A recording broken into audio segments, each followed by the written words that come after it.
दो ही बोल हैं इस जीवन में सच्चे सीधे साधे, दो ही बोल हैं इस जीवन में सच्चे सीधे साधे।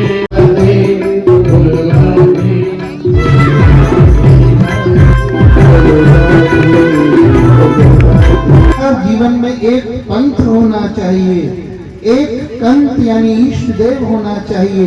होंगे प्रत्यक्ष भगवान के नामों का करेंगे। महामंत्र केवल हरे कृष्ण ही नहीं है। महामंत्र का मतलब है जिसमें केवल भगवान के नाम हो। तो ऐसा ही दूसरा मंत्र है, इसको भी चैतन्य महाप्रभु कीर्तन किया करते थे। बड़ा दिव्य, बड़ा सुंदर, बड़ा मनमोहक है। श्री कृष्ण गोविंद हरे मुरारे, हे नाथ नारायण वासुदेवा।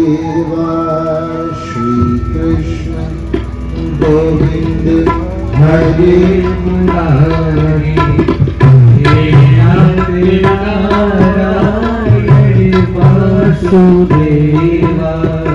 श्री कृष्ण गोविंद हरे मुरारे, हे नाथ नारायण वासुदेवा। श्री कृष्ण गोविंद हरे मुरारे,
निताई गौर प्रेमानंदे हरि हरि बोल। श्रीमद् भागवत जी की दिव्य पोथी को प्रणाम करते हुए मुरादाबाद नगर में प्रतिष्ठित समस्त भगवत विग्रहों को विशेष रूप से राम गंगा के किनारे खड़ी काली मैया को प्रणाम करते हुए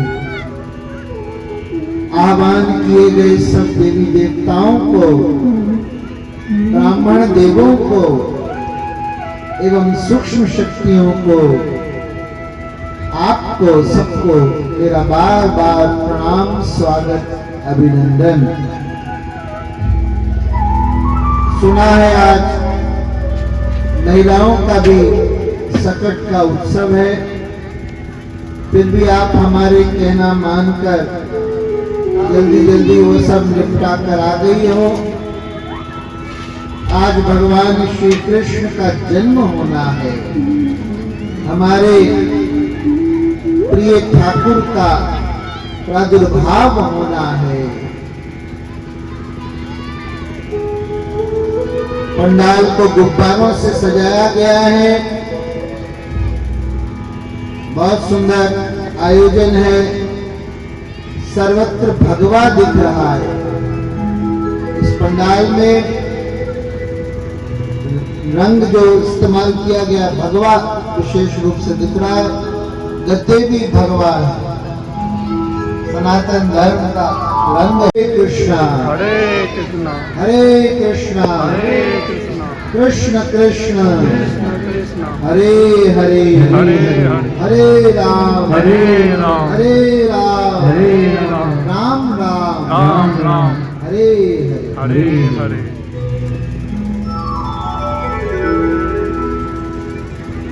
तो कल हमने श्रीमद् भागवत महापुराण के 8 स्कंदों की कथा सूक्ष्म में अजामिल का उपाख्यान सुनाया था कि किस प्रकार अपने बेटे नारायण का नाम अंतिम समय पर लेने से अजामिल की परम गति हुई। भाव कुभाव अनक आलस हूं, नाम जपत मंगल दिसी रस। ये युग भगवान के नाम का है। अन्य अन्य युगों में अन्य अन्य विधियों से भगवान की प्राप्ति होती थी, लेकिन कलयुग केवल नाम आधारा। इस बात को हमें भगवान का नाम जपने की आदत डाल लेनी चाहिए, फिर भक्ति बहुत आसान हो जाएगी और भगवान मुट्ठी में आ जाएंगे, मुट्ठी में आ जाएंगे। हमने कल कहा था कि हमारे 32 साल के जीवन में हमने और कोई साधना नहीं की, जो भी कुछ हम बने वो भगवान के नाम से बने।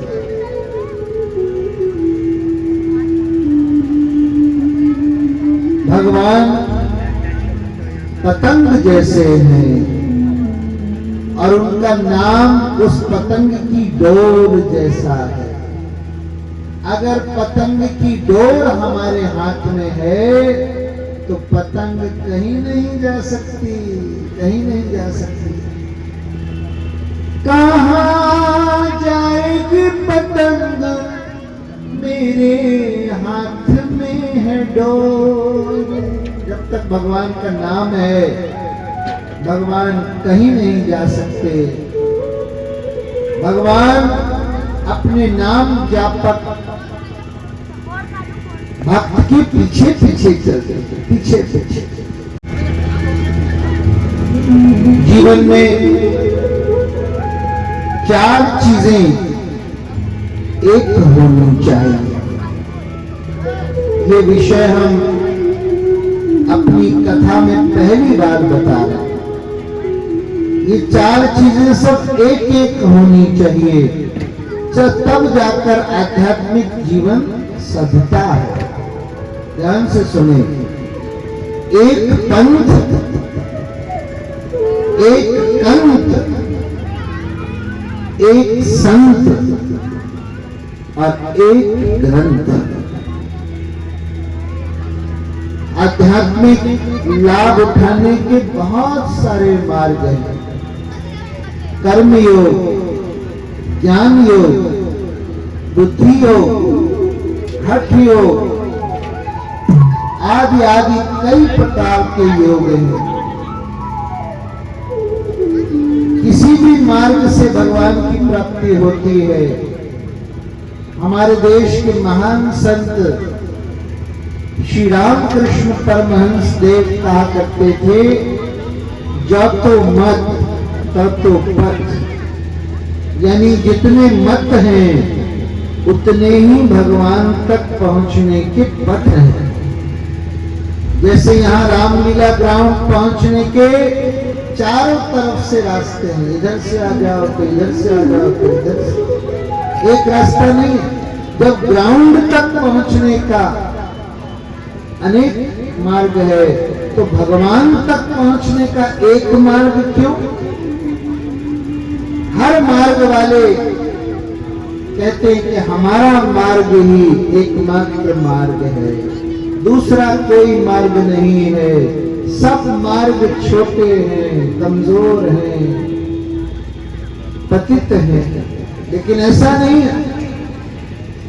अमिताभ बच्चन के पिताजी श्री हरिवंश राय बच्चन जी ने अपनी मधुशाला नामक कविता में लिखा है, अलग अलग पथ बतलाते सब, मैं बस ये बतलाता हूँ, राह पकड़ कोई एक चला चल, पा जाएगा मधुशाला।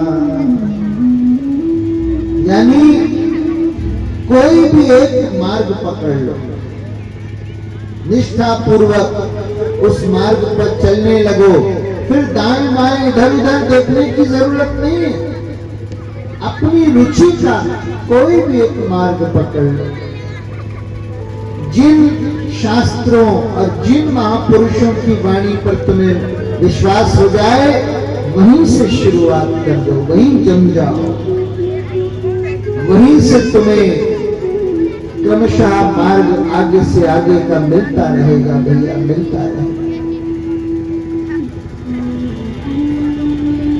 भक्तमाल ग्रंथ में धन्ना जाट की कथा आती है कि किस तरह उसने अपने गांव के मंदिर के पंडित को शालिग्राम की पूजा करते हुए देख लिया।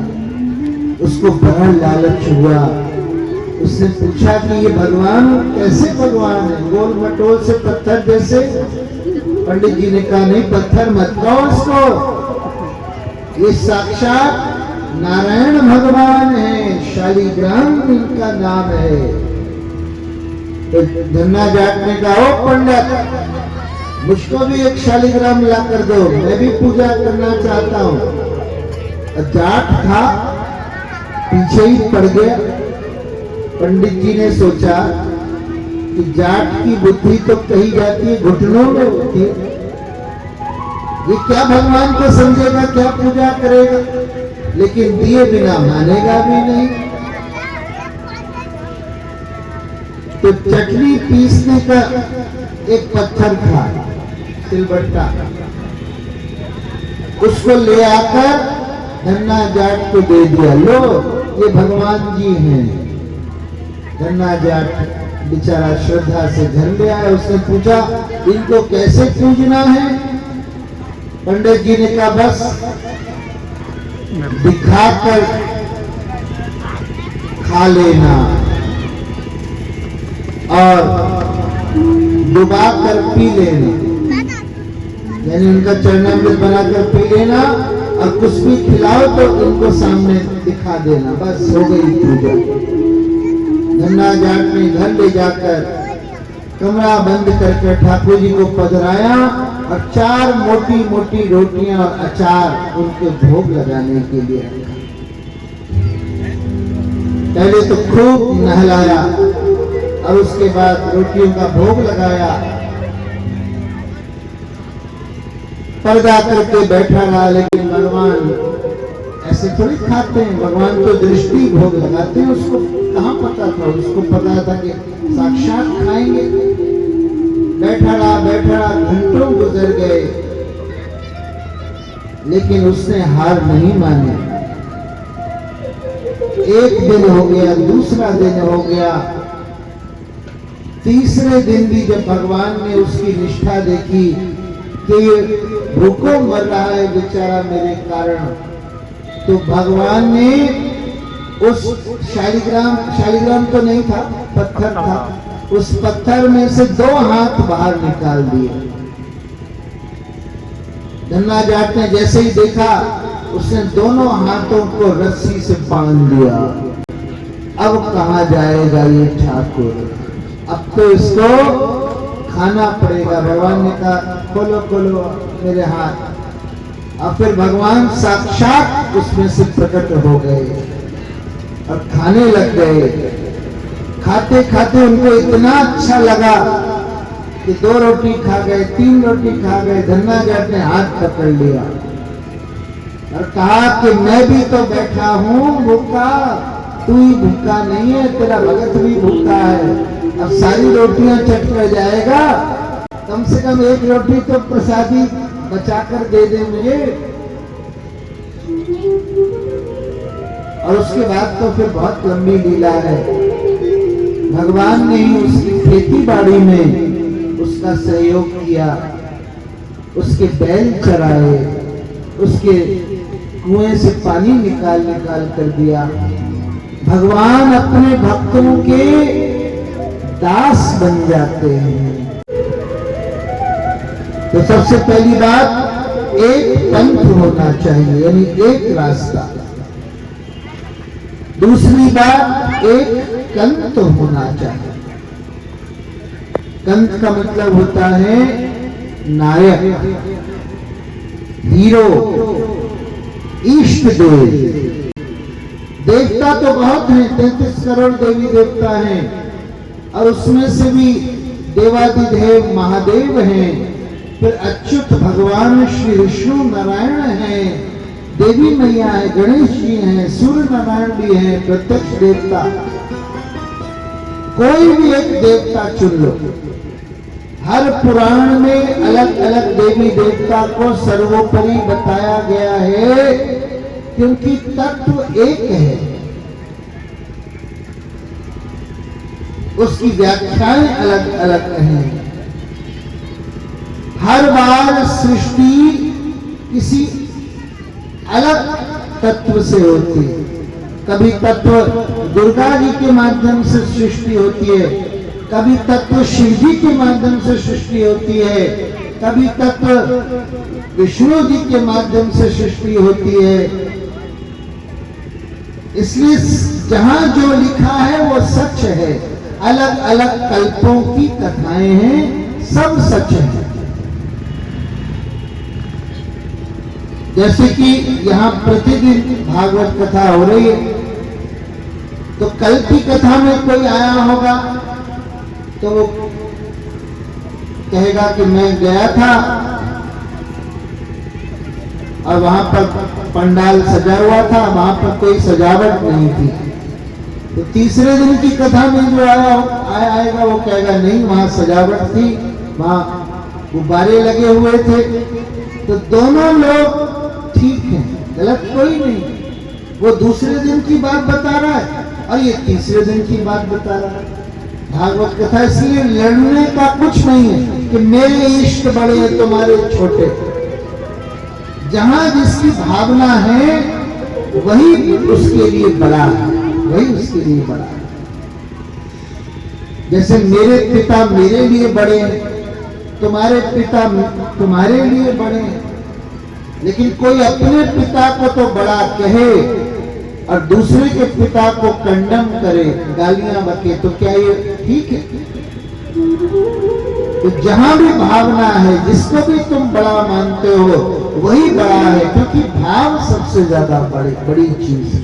बस तुम्हारा भाव जम गया, वहीं से ईश्वर प्रकट हो जाएगा, क्योंकि ईश्वर तो कण कण में है ना।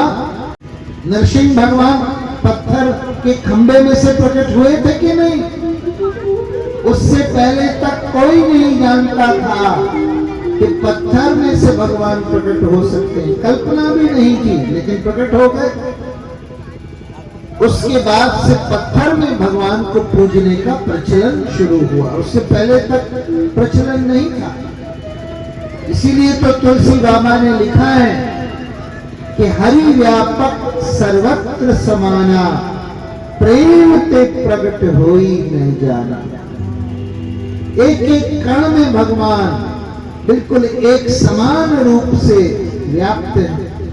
तुम्हारे भी हृदय में बैठे, मेरे हृदय में भी बैठे, तुम्हारे हृदय में बैठे भगवान छोटे हैं, मेरे हृदय में बैठे भगवान बड़े हैं। नहीं नहीं नहीं, बिल्कुल एक समान, रंच मात्र भी फर्क नहीं है, प्रेम से वो प्रकट होते हैं। मीरा जी ने मान लिया कि ये जो गिरधारी हैं यही मेरे पति हैं, बस धारणा कर ली और जीवन भर उन्होंने उनको पति ही माना। असलियत में उनका विवाह कुंवर भोजराज से हो गया, लेकिन उनका शारीरिक संबंध उनसे भी नहीं बना। भोजराज ने भी प्रतिज्ञा की थी कि मैं तुम्हारी भक्ति में सहयोग करूंगा, इसलिए मीरा का संकल्प पूर्ण हुआ। वो अपने बिहारी जी में ही लगी रही और अंत में उन्हीं की मूर्ति में समा गई। इसको कहते हैं भक्ति। मेरे तो गिरधर गोपाल दूसरो ना कोई दूसरा मेरे लिए है ही नहीं। इस प्रकार से एक इष्ट देव का चुनाव कर लेना चाहिए जो तुम्हें अच्छा लगे। किसी को खाटू श्याम अच्छे लगते हैं, किसी को ब्रह्म कुमारी अच्छी लगती है, किसी को गायत्री परिवार अच्छा लगता है? किसी को बाबा रामदेव अच्छे लगते हैं। अरे कहीं भी कोई एक जगह निष्ठ हो जाओ। एक कोई सज्जन थे, उनको अपनी पत्नी बहुत अच्छी लगती थी, उसका नाम था किशोरी। क्या नाम था? अब पत्नी की हो गई मौत, तो वो पत्नी में अनुरक्त थे, तो उनका नाम ले लेकर रोते रहते थे, बहुत अवसाद में रहते थे। तो किसी भक्त ने उनको रोते हुए देखा, तो उन्होंने कहा, भैया तुम किशोरी का नाम लेते लेते रो रहे हो, तो यही काम तुम बरसाने में जाकर करो, क्योंकि किशोरी नाम राधा रानी का भी है। ये पता होगा तुम्हें, राधा रानी की बहुत नाम है। तो यही रोने का काम और नाम लेने का काम वहां बरसाने में जाकर करो। वो मान गया, वहां जाकर रोने लगा, किशोरी किशोरी किशोरी। कुछ दिनों के बाद उसकी दर्द भरी आवाज किशोरी जी के कानों में पहुंची। उन्होंने अपनी सखियों को बुलाकर पूछा, अरे कौन भगत मेरा नाम ले रहा है? राधा रानी बड़ी भोरी है ना, भोरी भोरी राधा गोरी, बहुत भोली वाली है, उनको तो किसी में दोष दिखता ही नहीं, किसी को वो दंडनीय मानती ही नहीं। भगवान कृष्ण थोड़े कठोर हैं, लेकिन राधा रानी बिल्कुल मृदुल, एकदम मृदुल।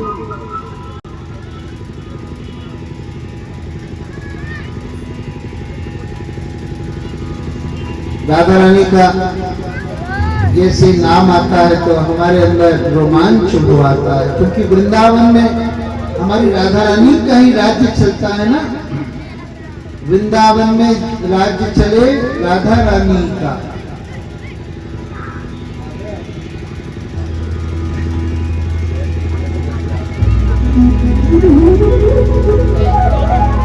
भागवत कथा में राधा रानी का नाम ही नहीं है, क्योंकि राधा नाम लेने से सुखदेव जी को 6 महीने की समाधि लग जाती, फिर परीक्षित का 7 दिन में उद्धार कैसे होता। दूसरा, सुखदेव जी उनके गुरु थे, गुरु का नाम नहीं लेना चाहिए। और तीसरा, राधा तत्व सुनने वाला वहां कोई योग्य पात्र नहीं था। इन 3 कारणों से नाम नहीं लिया। पर हम तो वृंदावन से आए, हमको तो लेने दो राधा रानी का नाम। क्यों? आप भी सब राधा रानी के गुप्त भक्त हो। हमारे वृंदावन में तो कोई भीख भी मांगता है तो राधे राधे, कोई साइड भी मांगता है, टेम्पो वाला, रिक्शा वाला, राधे राधे। कोई दुकानदार चीज भी देता है तो कहता है राधे राधे पकड़ो। यहाँ तक कि कोई लड़ता भी है तो राधे राधे। लूंगा तुझे, देख लूंगा। तो हमारे राधा रानी का नाम सर्वत्र व्याप्त, पेड़ पेड़ से राधा रानी का नाम उच्चारित होता है। वो पेड़ थोड़ी है, पेड़ के रूप में बड़े बड़े संत हैं और राधा नाम जपते रहते हैं, तो उनके शरीर पर भी राधा नाम उभर आता है। वृंदावन के धाम को मरम न जाने कोई, जहां डार डार और पात पात पे राधे राधे हो। तो जब नाम आ ही गया तो चलो थोड़ा सा एक भजन गा लेते हैं। ओ दो ही बोल हैं इस दुनिया में, सच्चे सीधे सादे। ये भजन पहली बार गा रहे हैं किसी का नाम, इसका प्रीमियर हो रहा है। ताली बजाओ, प्रीमियर समझते हो, पहला शो जो होता है। दो ही बोल हैं इस जीवन में, सच्चे सीधे सादे। बोलो राधे बोलो राधे, बोलो राधे बोलो राधे, बोलो राधे बोलो राधे, बोलो राधे बोलो राधे। दो ही बोल हैं इस जीवन में, सच्चे सीधे सादे। दो ही बोल हैं इस जीवन में, सच्चे सीधे सादे। राधे बिना कृष्ण जी देखो लगते कितने आधे। राधे बिना कृष्ण जी देखो लगते कितने आधे। बोलो राधे, अरे बोलो राधे बोलो राधे, बोलो राधे बोलो राधे, बोलो राधे बोलो राधे, बोलो राधे राधे राधे, बोलो राधे राधे राधे, बोलो राधे राधे राधे, बोलो राधे राधे राधे।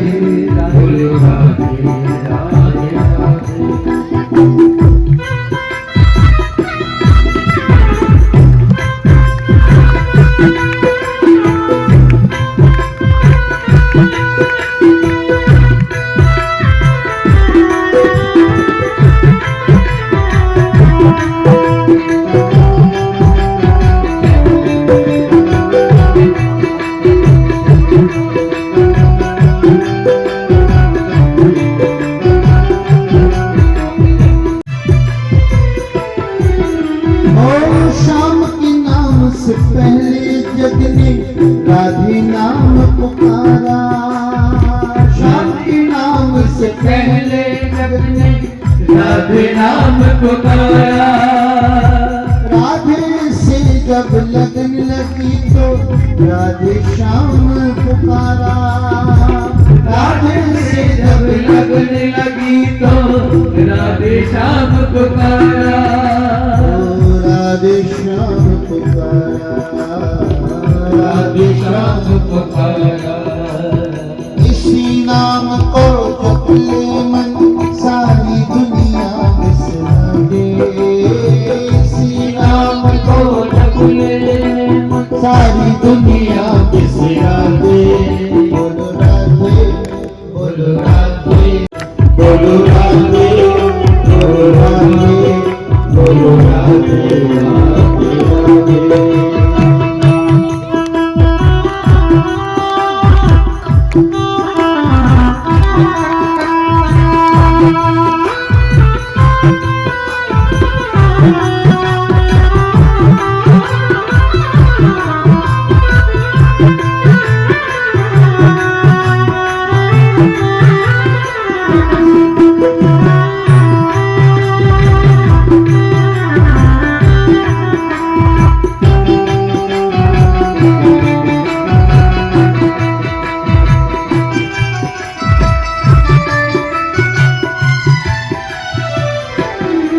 अब राधा नाम का अर्थ खोल कर बता रहे हैं।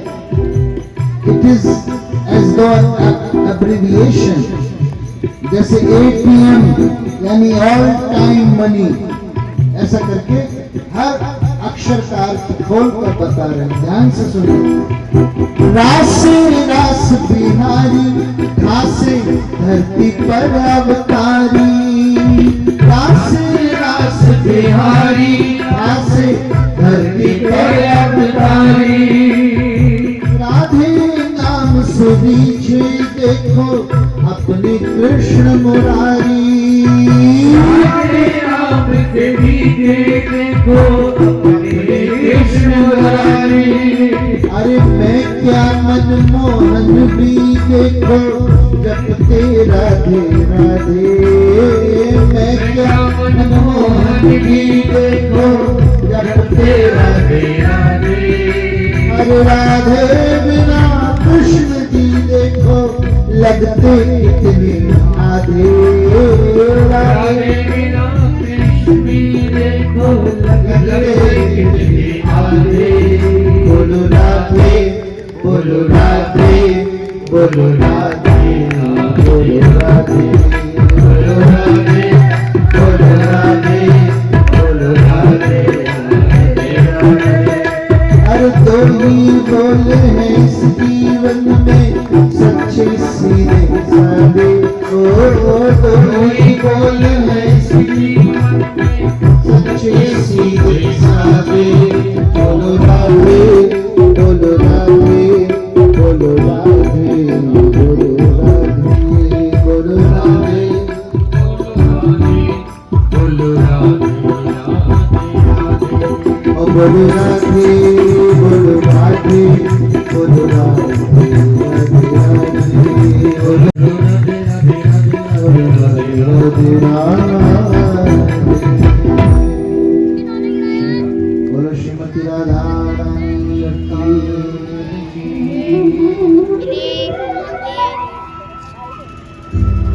तो वो पत्नी में आसक्त व्यक्ति को बरसाने भेज दिया, वहां वो किशोरी किशोरी करके रोता था। तो राधा रानी के कान में ध्वनि पड़ी, उन्होंने सखियों से कहा ये कौन मेरा नाम लेकर रो रहा है, बुलाओ इसको, मैं इससे मिलना चाहती हूँ। सखियों ने कहा महारानी जी नाम तो ये उसकी पत्नी का है ऐसा पता चला। राधा रानी ने कहा कोई फर्क नहीं पड़ता, मूल रूप से नाम मेरा है, मैं उसको शुद्ध कर दूंगी। कम से कम मेरा नाम लेकर कोई रो रहा है मेरे धाम में तो मेरी जिम्मेदारी हो जाती है उसे शुद्ध करने। अगर मैं उसे नहीं अपनाऊंगी तो मेरे नाम और मेरे धाम का अपमान होगा, उसकी गरिमा जाएगी, इसलिए बुला लो उसको। और राधा रानी ने उन सज्जन को बुलाया, उनके सिर पर हाथ रखा और उनका सारा शरीर उनका सारा मन निर्मल हो गया। किशोरी जी ने उसको केवल नाम की महिमा से अपना दिया। तो झूठे भी अगर भक्ति करोगे, नकली भी है, तब भी भगवान अपना लेंगे। एक पंथ पकड़ लो बस, और एक कंठ होना चाहिए, इष्ट देव भी एक होना चाहिए। हाथ उठाकर बोलो हरे कृष्ण। अरे जोर से बोलो, आज करवा चौथ का व्रत है क्या? हरे कृष्णा हरे कृष्णा कृष्ण कृष्ण हरे हरे, हरे राम राम राम हरे हरे। और तीसरी चीज जो एक होनी चाहिए, एक संत। जीवन में बहुत सारे संत आते जाते हैं, कुछ तो मायावी होते हैं, यानी साधु संत के वेश में उसका लाभ उठाते फिरते हैं, और कुछ संत सच्चे संत होते हैं। तो असली नकली झूठे सच्चे सब संत आते रहेंगे जीवन में। उनमें से जिस संत के प्रति तुम्हारी आस्था जम जाए, जिसके पास बैठने से तुम्हें भक्ति में उत्साह मिले, जिसके वचनों से तुम्हारी मन की दुविधा दूर हो जाए, जिसमें तुम्हें भगवान की छवि दिखाई पड़े उसी संत के शरणागत हो जाना। हमने अब तक लगभग 500 लोगों को नाम दीक्षा दी है, लेकिन वो सारे हमसे जुड़े हुए हैं ऐसा नहीं। मुश्किल से 25-30 लोग होंगे जो सच में हमको अपना मानते हैं, भगवान के तुल्य मानते हैं, जैसा गुरु को मानना चाहिए वैसा मानते हैं। मुश्किल से 25-30 होंगे, बाकी जुड़े हुए नाम मात्र को जुड़े हुए। आज किसी हमारी शिष्या का फोन आया कि महाराज जी कई महीने पहले मेरा वैष्णो देवी जाने का मन था, अब मैंने टिकट भी करा रखी है, लेकिन मेरी जेठानी के यहाँ कोई मर गया है तो मुझे सूतक लगा है। इस अवस्था में मुझको वैष्णो देवी दर्शन करने जाना चाहिए या नहीं, क्योंकि लोग अलग अलग प्रकार की बातें करते हैं, इसलिए मुझे आपसे पूछने का मन किया। आप जो बताएंगे वो मैं करूंगी। मैंने कहा हाँ, सूतक की अवस्था में भी मंदिर में दर्शन करने से कोई अपराध नहीं होता, बस प्रसाद मत चढ़ाना और मूर्ति का स्पर्श मत करना किसी भी तरह से, चुपचाप दर्शन करके आ जाना, उसमें कोई मनाही नहीं है। तो कहने लगे अच्छा गुरुजी अब आपने बता दिया तो अब मैं निश्चिंत हो गई, अब मैं फिर जाऊंगी। तो इस प्रकार जो भी कोई मन में संशय हो वो अपने गुरु से पूछकर करना चाहिए। हमारी मोहन टेंट वाली माता जी बैठी हुई है, यूं तो इनके पास बहुत सारे दुख हैं जीवन में, लेकिन हमारे प्रति इनकी बड़ी निष्ठा है। अपने बेटे को भी, छोटे से बेटे को इन्होंने हमसे दीक्षा दिलवा दी है। इनको भी किसी ने कहा कि इनके दुख दूर करने के लिए नारायण कवच का पाठ किया जाए, तो इन्होंने कहा नहीं, मैं बिना गुरुजी से पूछे हुए ये नहीं करूंगा। तो उन्होंने मुझसे पूछा गुरुजी अगर आप बता देंगे या हमें लिख कर दे देंगे तो हम पाठ करेंगे। तो हमने इनको मैसेज किया था कि नारायण कवच का जो पाठ है वो बहुत मुश्किल भाषा में है, उसको हम भी ठीक से उच्चारित नहीं कर पाते, इसलिए आप उसे रहने दो।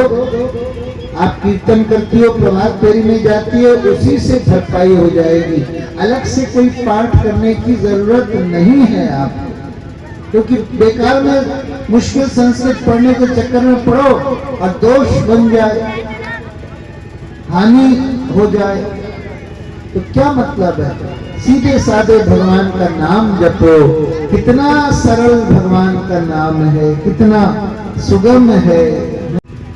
तो जीवन में एक संत होना चाहिए। आप लोग ध्यान से सुन रहे हैं ना हमारी बात। मैंने कहा था जीवन में एक पंथ होना चाहिए, एक कंत यानी इष्ट देव होना चाहिए, एक ही संत होना चाहिए। बाकी संत उस एक संत के सामने गौण होने चाहिए, और वो जो संत है उसको गुरु रूप में वर्ण कर लेना चाहिए। रोज जब साधना में बैठो तो मानसिक प्रणाम करना चाहिए। गुरु के माध्यम से ही भगवान पूजा अर्चना स्वीकार करते, डायरेक्ट नहीं करते। आप आ सकते हैं सुबह 9 बजे के करीब और गुरु मंत्र ले सकते हैं। वृंदावन से जुड़िए, साधना से जुड़िए, भक्ति से जुड़िए। सच्चे हृदय से अगर मन से भाव आए तब गुरु बनाना, ऐसे देखा देखी भेड़ चाल में नहीं, फैशन में नहीं, केवल आकर्षण में नहीं, सच्ची प्रेरणा हृदय से हो रही हो तो हम आपको अपने गुरु का बताया हुआ मंत्र प्रदान करेंगे। उससे आपकी आध्यात्मिक प्रगति होगी, चित्त की शुद्धि होगी, और उसके बदले में आपको हमें कुछ नहीं देना। लोग कहते हैं गुरुजी दीक्षा के समय तो बड़ा भारी खर्च होता है, वस्त्र दिए जाते हैं, भंडारा कराया जाता है, ये वो। हमने कहा हमें तो एक नारियल भी आपसे नहीं चाहिए, क्योंकि हम दुनिया का सबसे बड़ा अनमोल खजाना आपको दे रहे हैं। जो हमारी गुरु परंपरा का मंत्र है वो आपको दे रहे हैं। उससे बड़ी चीज क्या तुम हमें दे दोगे? उसके बदले में तुम 100, 200, 500 रुपए दे दोगे? ये क्या गुरु मंत्र का मोल है? हमारे गुरु परंपरा का तो नियम है कि दीक्षा वाले दिन माला भी ग्रहण नहीं करनी है शिष्य से।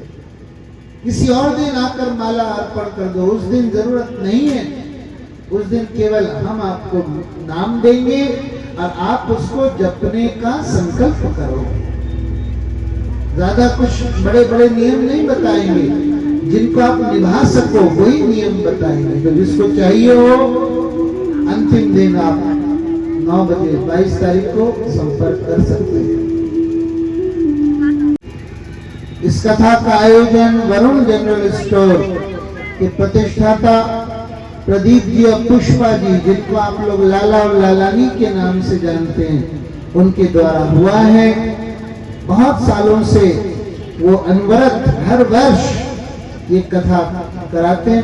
पहले छोटे स्तर से एक प्लॉट में कराते थे और अब बड़े स्तर से ये 3रा साल है। इतना नसीब में है वो अपने आप मिलेगा। जो भाग्य में है वो अपने आप मिलेगा और जो नहीं है वो आकर भी भाग जाएगा। इसलिए भगवान के भरोसे रहो। सीताराम सीताराम सीताराम कहिए, जाहि विधि राखे राम ताहि विधि रही। तो राम जी का जन्म हुआ, पूरी कथा तो नहीं सुना पाएंगे, इसलिए चलो राम जी का एक भजन ही गा लेते हैं। राम नाम की महिमा का भजन। अब तो राम जी का मंदिर भी बन गया है। अब पिछले साल के आंकड़ों के अनुसार से सबसे बड़ा टूरिस्ट स्पॉट बन गया है। करोड़ों की कमाई हो रही है अयोध्या जी में। पिछले साल से अब तक 1200 नए होटल वहां बने हैं। बहुत लोगों को आमदनी का स्रोत मिला है भैया। मोदी और योगी का चमत्कार है। हमारे राम राजा अपने महल में बैठ चुके हैं। तो आइए, ये सब राम नाम का प्रताप है। ओ राम नाम राम नाम, राम नाम में जादू ऐसा, राम नाम मन भाए रे। राम नाम में जादू ऐसा, राम नाम मन भाए रे। मन की अयोध्या तब तक सोनी, जब तक राम न आए रे। मन की अयोध्या तब तक सोनी, जब तक राम न आए रे। राम बोलो राम, राम बोलो राम, राम बोलो राम बोलो राम। राम नाम में गंगा बहती, राम नाम में जमुना बहती, राम नाम में गंगा बहती, राम नाम में जमुना बहती। पल पल सागर की लहरें राम को गीत सुनाती। पल पल सागर की लहरें राम को गीत सुनाती। धर्म का धागा, धर्म का धागा मन का राम की माला बनाए रे। धर्म का धागा मन का राम की माला बनाए रे। तब तक सुनी, जब तक राम न आए रे। मन की अयोध्या तब तक सुनी, जब तक राम न आए रे। राम बोलो राम, राम बोलो राम बोलो राम, राम बोलो तो उसका ये संसार भी तो उसका ये संसार भी साकार ना होता, संसार के करतार का। किसी भी कार्य का कोई कारण होता है और कारण में कार्य समाया रहता है। जैसे कि हमारे कोई पिता है तो हमारा आकार है तो पिताजी का आकार जरूर होगा, ये अपने आप ही निर्णय हो जाएगा, क्योंकि हमारा आकार है। हम निराकार में से कहां से प्रकट हो सकते? हमारा आकार है, पिताजी का आकार था, उनके पिताजी का, उनके पिताजी का, ऐसे करते करते जो पहला पिता था उसका भी तो आकार होना चाहिए। यदि उसका आकार नहीं था तो उसने आकार वाले को पैदा कहां से कर दिया? बताओ, कहां से पैदा कर दिया?